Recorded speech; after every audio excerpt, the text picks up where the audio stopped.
Hello. ठीक है। आज एक नया टॉपिक लेकर आए हूँ जिसमें हम शब्द शक्ति का अध्ययन करेंगे।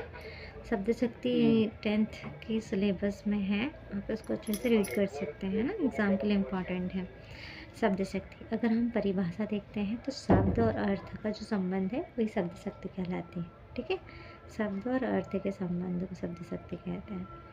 शब्द और अर्थ, इनके बीच में जो संबंध है उसी को शब्द शक्ति कहते हैं। अगर हम शब्द की बात कहें तो आप बात ध्यान रखना कि जो हम सुनते हैं वो शब्द है, और जो हम समझते हैं उसको क्या कहते हैं, अर्थ कहते हैं। जो हमें सुनाई देता है वो शब्द है, जिसको हम समझते हैं वो अर्थ है।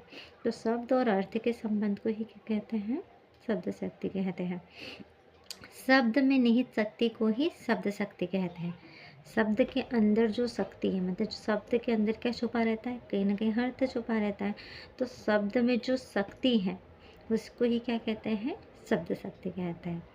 शब्द में निहित शक्ति को ही शब्द शक्ति कहते हैं। दो तरीके की परिभाषा हो गई आपके सामने। शब्द और अर्थ का संबंध है वही शब्द शक्ति है। शब्द में निहित शक्ति को ही क्या कहते हैं, शब्द शक्ति कहते हैं। शब्द शक्ति 3 प्रकार की होती हैं: अविधा शब्द शक्ति, लक्षणा शब्द शक्ति और व्यंजना शब्द शक्ति। एक एक करके हम तीनों को पढ़ेंगे। क्या क्या है, अविधा, लक्षणा और व्यंजना। अविधा शब्द शक्ति क्या होती है कि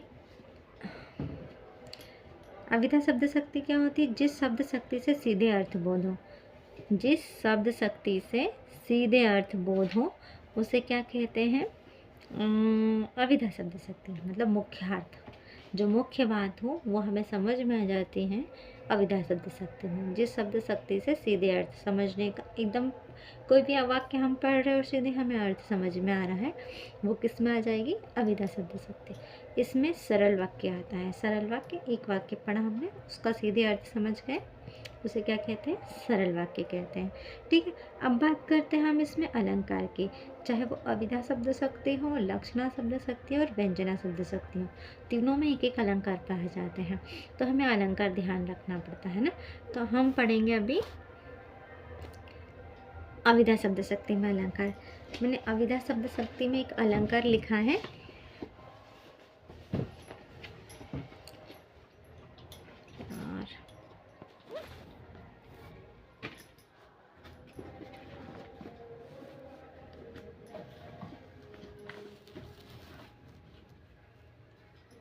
हाँ देखो, अविधा शब्द शक्ति में एक अलंकार लिखा गया है। जैसे मैंने लिखा है, शक्ति से सीधे अर्थ बोध होता है, उसे अविधा शब्द शक्ति कहा जाता है। इसे यमक अलंकार होता है। इसमें क्या होता है, यमक अलंकार होता है।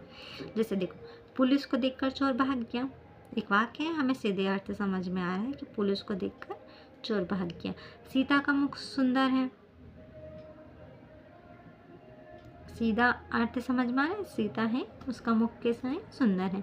अब देखो यहाँ पर, राम ने समय पर कर जमा कर दिया।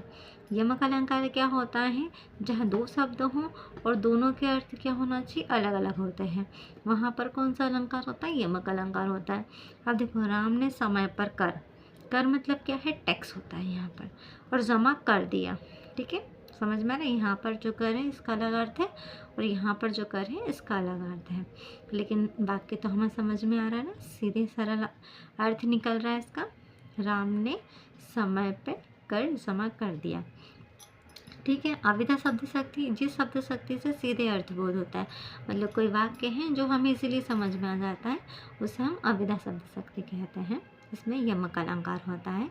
ठीक है, ये उदाहरण आपके सामने दे के रखें। अब हम बात करेंगे लक्षणा शब्द शक्ति की। ठीक है, लक्षणा शब्द शक्ति क्या होती है, अविधा, जैसा मैंने आपको बताया कि अविधा है। अविधा के असमर्थ हो जाने पर जिस शक्ति के माध्यम से अर्थ का बोध होता है उसे लक्षणा शब्द शक्ति कहते हैं। जैसे अविधा है, अविधा क्या हो गई, अविधा से हमें कोई अर्थ समझ में नहीं आया है तो हम किसका प्रयोग करते हैं, लक्षणा का प्रयोग करते हैं। लक्षणा एक्चुअली में क्या होता है, रूढ़ी और प्रयोजन के आधार पर माना जाता है। जैसे कुछ रूढ़िवादी विचारधारा रहती है जो फेमस होती है। ठीक है, ये जैसे मैंने एक बात लिखी है, मुख्यार्थ के बाद, दूसरी परिभाषा है मुख्यार्थ के बाधित होने पर, मतलब जब हम मुख्यार्थ नहीं समझ पाते हैं, मुख्यार्थ के बाधित होने पर जिस शक्ति के द्वारा मुख्यार्थ से संबंधित अन्य अर्थ, रूढ़ि या प्रयोजन का सहारा लिया जाता है। मतलब मुख्यार्थ को समझने के लिए, उस वाक्य में क्या अर्थ है उसको समझने के लिए हम किसका सहारा लेते हैं? रूढ़ि या प्रयोजन का सहारा लेते हैं।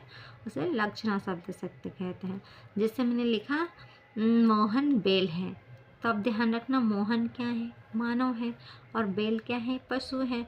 तो मानव कभी पशु बन सकता है क्या? नहीं, है ना। मानव के अंदर जो मोहन है उसके अंदर कैसे है? बैल जैसे लक्षण है, तो मोहन बैल है। मोहन बैल नहीं है, मोहन के अंदर बैल जैसे लक्षण है। लक्षण के आधार पर हम अर्थ का बोध निकालते हैं, तब कौन सी शब्द शक्ति होती है? लक्षणा शब्द शक्ति होती है। अब ध्यान रखना यहाँ पर, रमेश का भाई तो हरिश्चंद्र है। देखो हरिश्चंद्र है, हरिश्चंद्र मतलब क्या होता है? हम इसमें हरिश्चंद्र के लिए हम समझ सकते हैं ना कि राजा हरिश्चंद्र के बारे में बात की जाती है। तो रमेश का भाई तो क्या है? राजा हरिश्चंद्र जैसा है, उसके अंदर उसके जैसे गुण हैं। ठीक है। अब ध्यान यहाँ रखना है कि इस शब्द शक्ति में कौन सा अलंकार होता है? तो कौन सा अलंकार होता है? रूपक अलंकार। रूपक अलंकार की परिभाषा क्या होती है? जहाँ उपमेय उपमान का रूप धारण कर लेता है, वहाँ पर कौन सी शब्द शक्ति होती है? कौन सा अलंकार होता है? रूपक अलंकार होता है। देखो, सीता का मुख चांद का टुकड़ा है। यहाँ सीता का मुख, सीता का जो मुख है वो चांद जैसा नहीं है, कैसा है? चांद का टुकड़ा है, मतलब खुद चांद है। ठीक है। वहाँ पर कौन सी शब्द शक्ति होगी? लक्षणा शब्द शक्ति होगी। अगर हम व्यंजना शब्द शक्ति की बात करते हैं, तो जहाँ पर अविधा लक्षणा के असमर्थ हो जाए,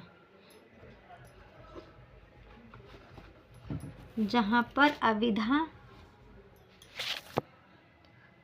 अविधा लक्षणा के असमर्थ हो जाने पर जिस शब्द शक्ति के माध्यम से अर्थ का बोध होता है, मतलब जब हम अभिधा से भी नहीं समझ पाए, लक्षणा से भी नहीं समझ पाए, तब हम किसका सहारा लेते हैं? व्यंजना का सहारा लेते हैं। अभिधा और लक्षणा के असमर्थ हो जाने पर जिस शब्द शक्ति के माध्यम से अर्थ का बोध होता है उसे व्यंजना शब्द शक्ति कहते हैं। इसमें कौन सा अलंकार होता है? श्लेष अलंकार होता है। ठीक है। इसकी पहचान होती है जहाँ पर समय बोधक वाक्य, जो समय की पहचान होती है, जैसे अब समय हो गया, सूर्यास्त हो गया, जहाँ पर भी समय की बात होगी ना, वहाँ पर कौन सी शब्द शक्ति होती है? व्यंजना शब्द शक्ति होती है। जैसे मैंने उदाहरण लिखा है, अब समय हो गया, तो किसका समय हुआ है ये निश्चित नहीं है। हो सकता है मजदूरों का समय हो गया हो, छुट्टी का, स्कूल लगने का समय हो गया हो, लंच का समय हो गया हो, बच्चों के घर जाने का समय हो गया हो। इसका कोई निश्चित समय नहीं रहता। ठीक है। धन्यवाद।